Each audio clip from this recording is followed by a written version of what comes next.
যে আমাদের সময় নাই, সংস্কার পরিষদ এগুলো নিয়ে পরে আলোচনা হবে। আমি একটা কথা আপনাদের পরিষ্কার জানিয়ে দিতে চাই, সেই সময় হয়তো আপনারা চিন্তা করবেন জাতি দেশ গণভোটের সেই রায় বাস্তবায়নে যদি তারা ধীর গতি দেখে সময় হয়তো পাবেন, কিন্তু আপনারা সেই শপথ গ্রহণেরও আর সুযোগ হয়তো পাবেন না। তাই আমি চাই সংসদের সমস্ত কার্যপ্রণালীর প্রারম্ভে অগ্রাধিকারের ভিত্তিতে সংস্কার পরিষদের শপথ গ্রহণ করে জুলাই সনদের কার্যকারিতা বাস্তবায়নের মাধ্যমে বাংলাদেশ পরিচালনা না করলে আর একটা 5 আগস্টের জন্য যদি প্রস্তুত থাকতে হয়, আমরা কি রাজি আছি?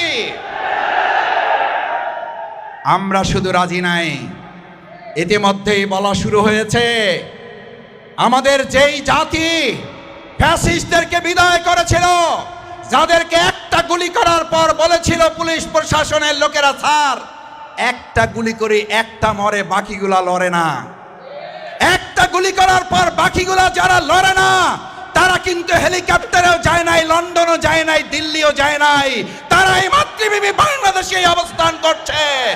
মনে রাখতে হবে, একটা গুলি করার পর আরেকটা লড়ে না, তারা আবার গুলি ধারণ করে বলবে বুকের ভিতর তুমুল ঝড়, যত পারো গুলি কর।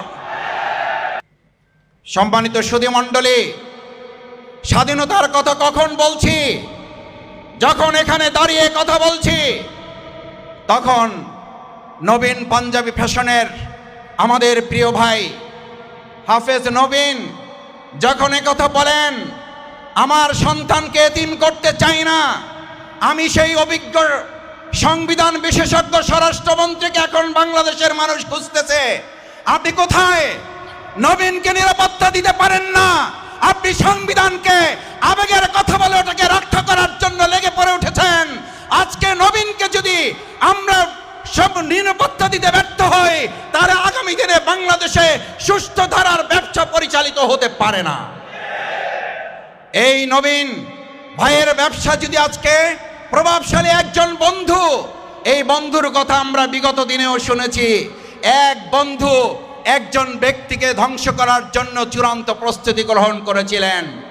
সেই বন্ধুর কথাই বাংলাদেশের মানুষ জানে। আমি বর্তমান মাননীয় প্রধানমন্ত্রী তাকে পরিষ্কার একটা বার্তা দিতে চাই, বন্ধুত্বের এরকম পরিচয় কিন্তু সেই সময় আপনার সর্বনাশ হয়েছিল। নতুন করে আবার বন্ধু এরকম যদি বাজার ঘাটে তৈরি হয়, আবার এই সরকারের সর্বনাশের জন্য অপেক্ষা করতে হবে। আমরা তেলের সংকট সমাধান করতে পারছি না।